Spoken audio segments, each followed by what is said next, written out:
Hey guys, welcome back to the OTP Book Club Week 2.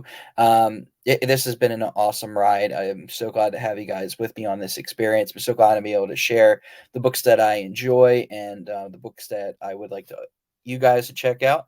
Um, it's usually a really difficult journey because it's like for me, it's like you're either writing or you're reading. You're never doing both. And right now, I'm sort of in this space where I'm reading both, reading and writing both, and it's absolutely fantastic.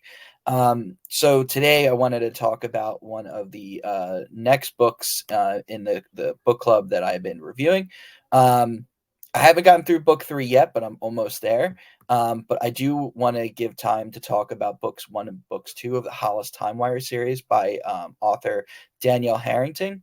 Absolutely fantastic author. I definitely think you guys should check her out. So let's jump into it. So, book one of the Hollis Timewire series. It is a four-book series, or will be a four-book series when book four releases. Currently, the first three books are out. This is book one, The Diseased One, and The Diseased Ones is a very fantastic book. Before we get into the cover, I do want to tell a little brief story. Um, I think it's really cool because I was uh, I've been friends with Danielle Harrington in terms of social media for several years now. I've been following her account and her career since she first published. But the cool thing about it is, I was getting into reading it a little bit more, and I remember.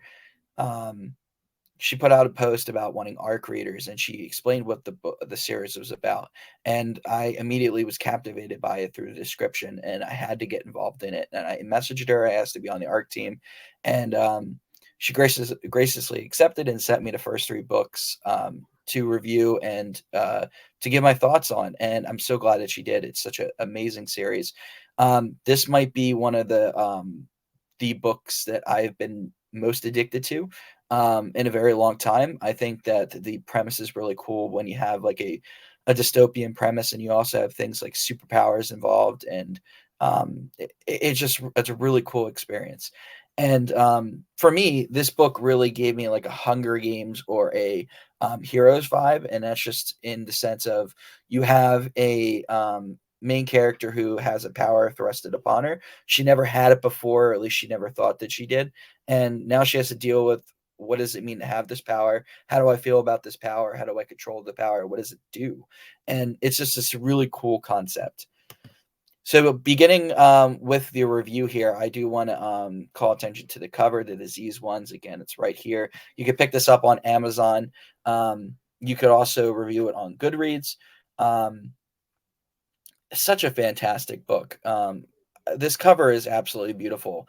It features Hollis in front of what I believe is the testing center, which is something that's heavily featured in the first few pages of the book, and it's got a fantastic text that goes along, and everything sort of centers around Hollis in this dystopian world.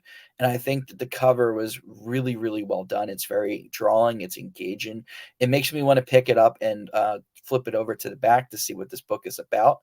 Um, there's just so much about it. This is the beginning of the series, and I think that Danielle Harrington she nailed it out of the park. Um, so book one, I thought was very engaging. I thought that the author presented a very interesting world, um, and the power that that Hollis herself has is very intriguing. It's very unique and it's very dangerous. And I think in terms of like looking at big shows like Heroes or The Boys or anything like that, um, the power that Hollis has is something that is it is original. It's something that isn't explored very often in the genre, and I think that it really works well for her because it's such a really cool power and it's very engaging. It makes you want to know more about the character and more about the power that she holds within. Um, I think that she does a really good job setting up a story from beginning, middle, and end. It is very well paced, in my opinion, and the characters really stood out from the page. All the side characters were awesome.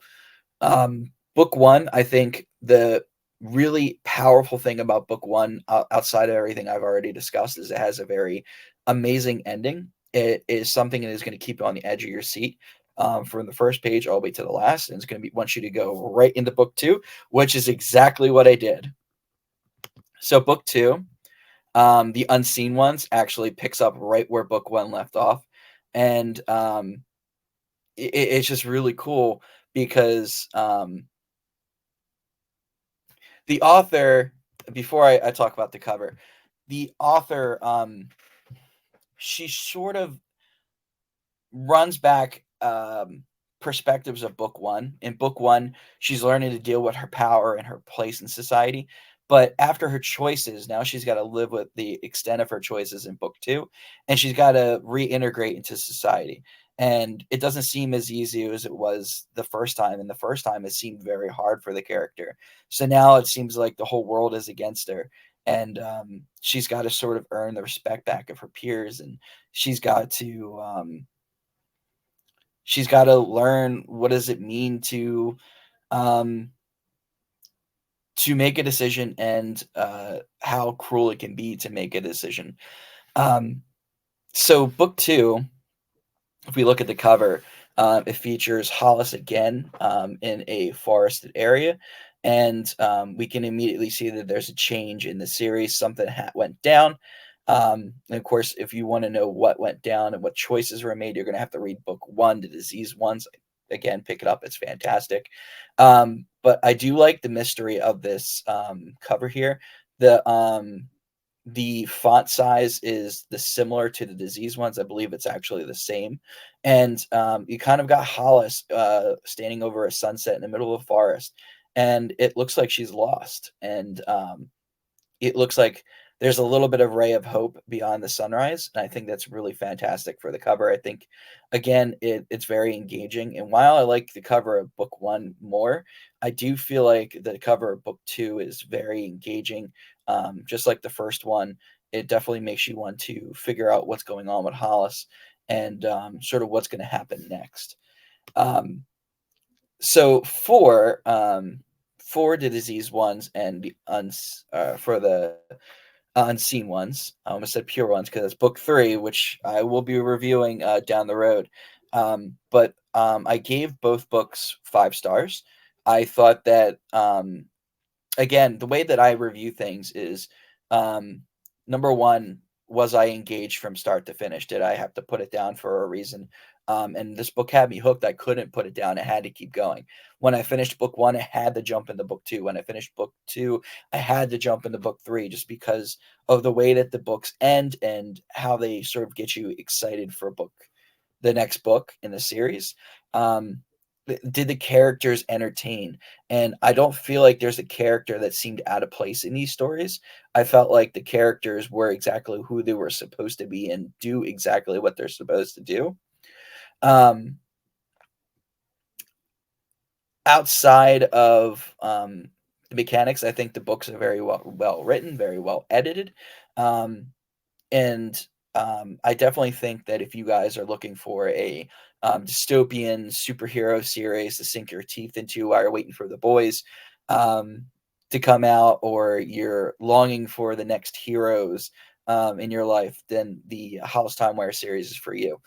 So again, I gave both books one here, Disease Ones and the Unseen Ones book two.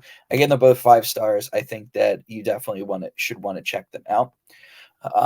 So in closing here, I do want to say, if you haven't, learned, if you haven't had a chance to read Danielle Harrington, I definitely would. She's a very solid author in terms of technical style, and she adds a bunch of emotional value to the characters that you're not going to want to put the books down. And before we close down the show here, I do want to say again, and I'm going to say it till I'm blue in the face. Um, if you are, if you want to know why I'm doing this, I want to do this because I want to get more people reviews. I want to get more books out there. I want people to read more. I want to sort of model what I want from my readers. You know, I want people to read my books, give me reviews, good or bad. As long as you're giving a star, you are helping the author improve themselves in the algorithm. The more reviews you get on Amazon and Goodreads, the more you're going to get exposure for that author. So more people are going to be able to find the book, understand what they are getting out of the book, and to get a chance to read the book for themselves. And I will say that if you are a reader and you are an author, or you're somebody who loves to read, I do invite you to actually join the book club with me. And it's as easy as just sharing what you love to read. You don't have to come on here and do a video like me. I mean, I'm super anxious when I do these videos, so I don't expect anybody else to do it. But um, I really would like the community to pitch in and tell me what they're reading, so that I could share with other people in the community, be like, hey, these are the books that these people are reading. Here's what they liked, and here's how they rate them. So if you are a reader, send me your reviews. Tell me what books you read this year. Tell me what you gave them and why, and I'll share them here on the stream, and you don't have to do it yourself.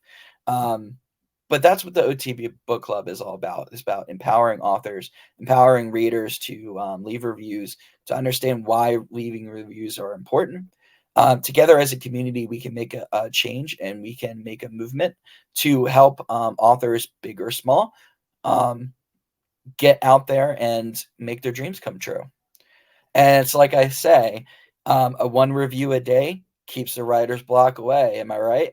So thank you guys for joining me here on the OTP Book Club Part 2. This is week 2. Going forward, I'm going to be reviewing more authors. Again, I'm going to be reviewing authors that are both big or small. Excuse me. Um, I'm going to be reviewing Alec going forward. I'm going to be reviewing Danielle Harrington's book 3 once I finish it. I'm going to be reviewing some other really cool authors. I'm also going to be featuring by the end of December two of my absolutely favorite authors, Ken Follett and Bernard Cornwell. For Ken Follett, I'm going to be reviewing the Evening in the Morning, which is a prequel to Pillars of the Earth, one of my all-time favorite books. And then I'm also going to be reviewing Bernard Cornwell's The Last Kingdom series, which is a big, long series. So I'm going to have a lot to say about both of those things in a very special episode coming up. So there's a lot to talk about coming into the end of the year. And then I'm going to start fresh on my to read pile. And I'm going to pick up some authors that I have been wanting to read for a long time. And I'm going to be excited to share them with all you. So I invite you guys to do this journey with me, to read more, to review more. And I will see you next week for week 3. Have a good night, everybody.